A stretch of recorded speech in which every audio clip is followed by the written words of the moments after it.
यह तो बिल्कुल सही बात है कि उनका फॉर्म जो है समय से नहीं जा पाया। उसमें मामला क्या है कि ये 2020 का जो एनरोलमेंट फॉर्म है, वो बच्चों के द्वारा जो है जून में सबमिट कर दिया गया था मेरे पास, और कुछ और फॉर्मेलिटीज़ थी उसको पूरा करके जुलाई में वो फॉर्म्स जो है सारे कंप्लीट हो गए थे। उस पर मैंने अपना हस्ताक्षर कर दिया था और सब कुछ हो गया था। बाद में उस पर प्राचार्य महोदय का जो है हस्ताक्षर होना था, जिसके बाद जो है वो फॉर्म्स बटालियन जाने थे। लेकिन प्राचार्य महोदय जो हैं वो डॉक्यूमेंट जमा करने के बाद उनकी तरफ से समय से उस पर हस्ताक्षर नहीं हुए। वो मैं कई बार जो है नहीं चलिए। मैं कई बार जो है उनके पास वो फॉर्म्स लेकर गया, लेकिन उनको उस फॉर्म्स को अपने पास रख लिया उन्होंने। लगभग 20-25 दिन अपने पास रखे रहे उसको, फिर बाद में उन्होंने वापस कर दिया और बच्चों को बारी बारी से बुलाया, लेकिन पूरे फॉर्म पे वो साइन समय से नहीं हो पाया। बाद में बटालियन से मेरे पास लगातार रिमाइंडर्स आ रहे थे कि उसको भेजना है, और बाद में जो उस फॉर्म को वैसे ही भेज दिया गया, लेकिन वहाँ से बटालियन से ये कहा कि वापस कर दिया गया कि इस पर प्रिंसिपल साहब का सिग्नेचर होना चाहिए। तो क्या वजह हो सकता है सिग्नेचर नहीं करने का, क्या आपको लगता है? ये तो सही कारण जो है प्रिंसिपल साहब ही बता सकते हैं, लेकिन मुझे जो समझ आता है कि एनसीसी को कभी भी उन्होंने सपोर्ट नहीं किया। इसकी एक वजह मैं आपको बताता हूँ कि उनको कॉलेज के एनसीसी के बारे में कितनी जानकारी है। थाने में जो आवेदन उन्होंने दिया है उसमें मेरे ऊपर उन्होंने आरोप लगाया है कि मैं एनसीसी का राइफल नहीं वापस कर रहा हूँ, जबकि वास्तविकता ये है कि एनसीसी राइफल देती ही नहीं है कॉलेज या स्कूल में। तो साहब को इतनी भी जानकारी नहीं है कि क्या चीज़ें जो हैं एनसीसी से मिलती हैं। तो आप ये देख लीजिए कि कितने लापरवाह हैं वो एनसीसी के प्रति। उन्होंने ये आरोप लगाया उसमें कि मैं डॉक्यूमेंट्स नहीं दे रहा हूँ, जबकि मेरे पास एविडेंटरी प्रूफ है, डॉक्यूमेंटेशन है कि मैंने कई बार आपके पास वो कागजात जमा किए, लेकिन आपने जो है उस पर समय से हस्ताक्षर नहीं किया, जिसकी वजह से उसमें विलम्ब हुआ, है ना। और भी उसमें मेरे ऊपर वो जो है अनुशासनहीनता का आरोप लगाते हैं। जो व्यक्ति कॉलेज को नेशनल लेवल पे अंकित करता है, जिस कॉलेज की पहचान एनसीसी की वजह से पूरे राष्ट्र में नेशनल लेवल पे होती है, और वो प्रिंसिपल के माध्यम से जो है थाने में रख दी जाती है। कितना अंतर है, एक व्यक्ति जो है एनसीसी को कहाँ से कहाँ पहुँचा रहा है और दूसरा व्यक्ति उसको गर्त में ले जाने का काम कर रहा है। तो प्रिंसिपल साहब अपनी गलती छुपाने के लिए, जहाँ वो दोषी हैं, सीधे सीधे वो दोषी हैं अगर डॉक्यूमेंट्री एविडेंस को आप देखें तो, और अपनी गलती छुपाने के लिए मेरे ऊपर जो है आरोप लगा के और थाने में वो दायर करते हैं। जबकि हकीकत ये है कि ये तो थाने में जाने का मामला है भी नहीं वैसे ही, क्योंकि ये मामला पूरी तरह से विभागीय है। अगर मैंने कुछ अनुशासनहीनता की है तो विभाग में इसकी शिकायत जानी चाहिए थी, और विभाग जांच करता और फिर वो तय करता कि मैं दोषी हूँ या नहीं हूँ। लेकिन वो सीधे सीधे मुझे दोषी बताकर और मेरे ऊपर एफआईआर दर्ज कराने के लिए थाने में आवेदन दे देते हैं। तो मामला तो आप समझ पा रहे हैं, देख पा रहे हैं कि क्या है। इसको आप कुछ पिछली घटनाओं से भी जोड़ के देख सकते हैं कि जब 2018 में लाइब्रेरी का डिजिटलाइजेशन का काम चल रहा था, तो उस वक्त मुझे उस कमेटी का मेंबर उन्होंने बनाया, जिसके हस्ताक्षर से वेंडर को पेमेंट जाना था। पेमेंट लाखों रुपए का था, लगभग 13 लाख रुपए का था, जो हस्ताक्षर से उनको होना था। उन्होंने कहा कि हस्ताक्षर कर देने से उनको पेमेंट हो जाएगा, लेकिन डिजिटलाइजेशन के नाम पे लाइब्रेरी में कोई काम नहीं हुआ। तो मैंने इस चीज़ के लिए इनकार किया कि बच्चों का जो है जो शिक्षा और विकास पे जो पैसा खर्च होना है, वो पैसा जो है किसी को गलत तरीके से पेमेंट चला जाए तो ये सही नहीं है। इस चीज़ को मैंने इनकार किया, तो इनकार करने पे जो है लगातार दबाव मेरे ऊपर बनता गया, है ना, और वो सिलसिला वहीं नहीं रुका। सर कुछ बाहरी दबाव भी आ रहा था क्या उनके माध्यम से? उनके माध्यम से मुझे ऑफ़र बाहर के लोगों से कराया जा रहा था कि आप इस चीज़ को कराइए और आपको जो है उसका जो है हाँ कमीशन मिलेगा, या जो भी उस तरह से उन्होंने कई माध्यम से उन्होंने करवाया जी। तो वो उनकी मंशा पूरी नहीं हुई, तो उस चीज़ को लेके उन्होंने लगातार मुझे टारगेट पे रखा, और 4 साल की नौकरी में मुझे अनावश्यक मानसिक रूप से परेशान करते रहे। कई बार जो है शो कॉज नोटिस लगातार बिना काम के वो देते रहे। उन्होंने धमकी भी दी कि अगर इस तरह से काम नहीं हुआ तो परिणाम जो है गंभीर होंगे, जेल तो जाना ही पड़ेगा आपको, नौकरी भी खा जाएंगे आपकी। बाद में जब कॉन्फिडेंशियल रिपोर्ट जो एक हमारा जाता है सर्विस कंफर्मेशन के लिए, उसको ख़राब करके उन्होंने भेज दिया। जो उन्होंने कहा था वो उन्होंने कर दिखाया। यूनिवर्सिटी जब वो कंफर्मेशन रिपोर्ट के लिए जब ये CR गया हमारा, तो वहाँ पे 3 सदस्यों की एक टीम गठित की गई, जो जिन्होंने जांच करना था कि मैं कितना गलत हूँ। उस टीम ने जांच के बाद ये पाया कि मैं पूरी तरह से निर्दोष हूँ और प्रिंसिपल साहब इस मामले में दोषी हैं।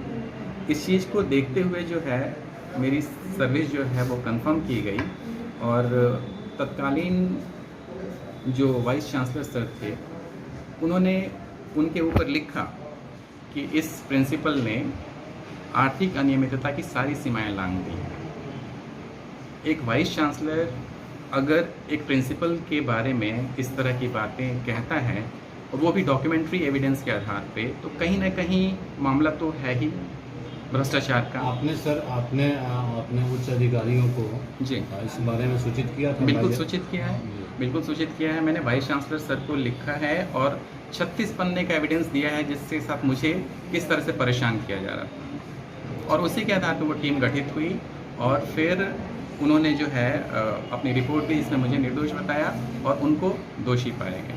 अभी सर बच्चों को भविष्य के लिए काफ़ी उनका अंधकार में जा रहा है जी, अभी क्या कदम उठा रहे हैं आप?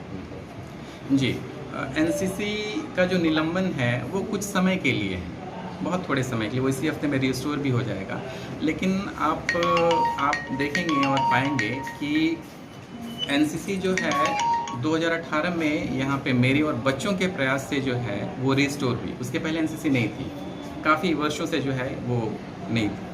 तो मैं तो NCC को अपने शिशु की तरह संभाल रहा था, और यहाँ के बच्चे इतना अच्छा कर रहे हैं, नेशनल लेवल पे अच्छा कर रहे हैं, स्टेट लेवल पे अच्छा कर रहे हैं।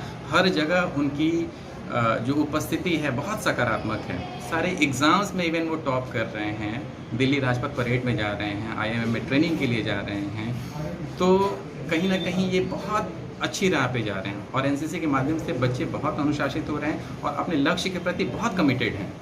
बहुत ऊर्जा है इनमें, और सभी बच्चे बहुत अच्छा करने वाले हैं। मैं उनका जो ANO है, जो NCC अधिकारी है, उसने भी इनको प्रेरित करने के लिए ऑफिसर्स ट्रेनिंग एकेडमी में जो 3 महीने का सघन प्रशिक्षण होता है इंडियन, पूरे भारतवर्ष में टॉप किया, और बिहार झारखंड को NCC का जो सर्वोत्कृष्ट अवार्ड होता है उसको डायरेक्टर जनरल बैटन और गोल्ड मेडल जो है बिहार झारखंड को जो है दिलाया गया। तो सिर्फ इसलिए कि बच्चे प्रेरित हों और आगे बहुत अच्छा करने के लिए जो है मोटिवेटेड हों।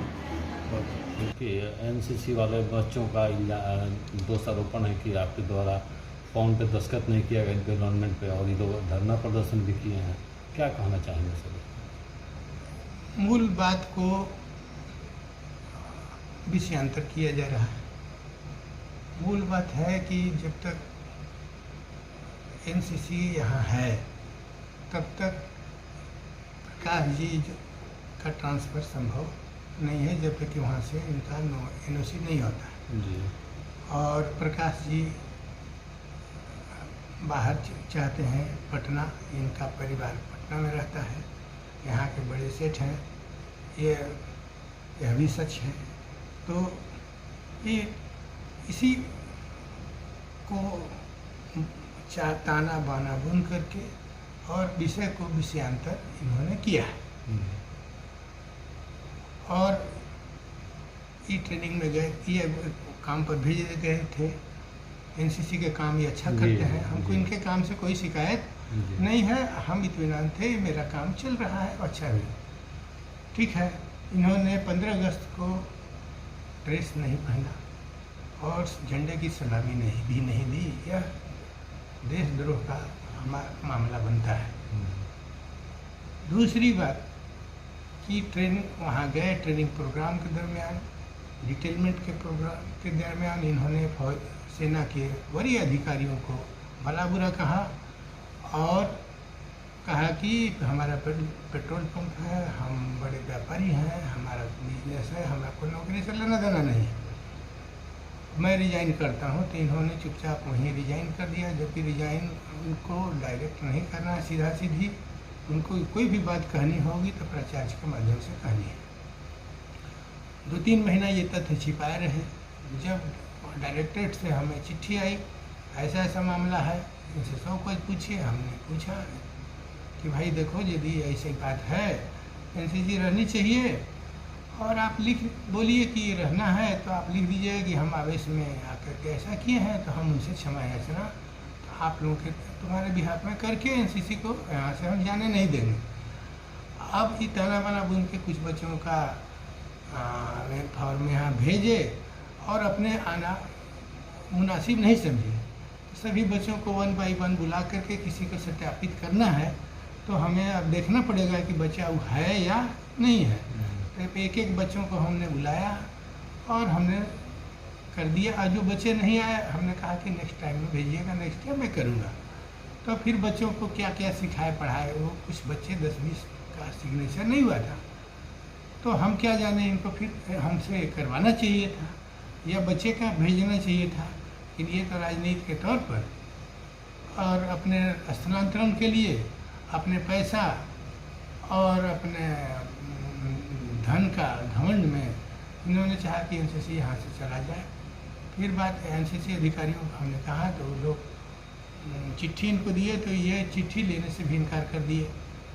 चिट्ठी जब लेने से इनकार कर दिए हमने फिर कहा, वहाँ से हुआ कि तब इनको इन्फोर्स कराइए चिट्ठी लेने के लिए।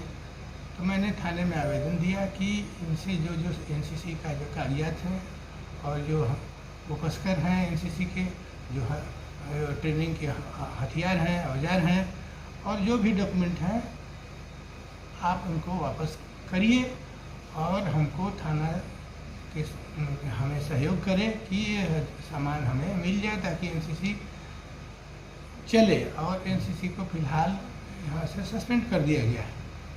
लेकिन मूल मामला है कि 2020 के जो बच्चे एडमिटेड हैं उनका एनरोलमेंट कम से कम हो जाए, उनका कैंप हो। आगे की कार्रवाई तो अब एनसीसी हेडक्वार्टर समझे यहाँ अब सस्पेंड है तो फिर। सर उनका कहना है कि लाइब्रेरी के लिए एक कमेटी बनाई गई थी जिसमें 13 लाख का कोई स्कीम था, उस पर ज़बरदस्ती आप दस्तखत कराना चाह रहे थे जबकि काम कुछ नहीं हुआ था पेमेंट वेंडर को देने के लिए। ये तो मनगढ़ंत आरोप है। हम बराबर कमेटी बनाते हैं, जो भी काम होता है कमेटी से रिपोर्ट आता है। तो कमेटी छोटी हो या बड़ी हो, 13 लाख हो या 13,000 रुपया हो या 1300 हो, बात बराबर है। हम लोग उसकी सत्यापन करवाते हैं। जब तक सत्यापन नहीं होगा उसका भुगतान नहीं होता है। ये स्वाभाविक प्रक्रिया है या कहीं आरोप का मामला नहीं बनता है। उसमें एक आदमी थोड़ा रहता है कमेटी में तो कई लोग होते हैं।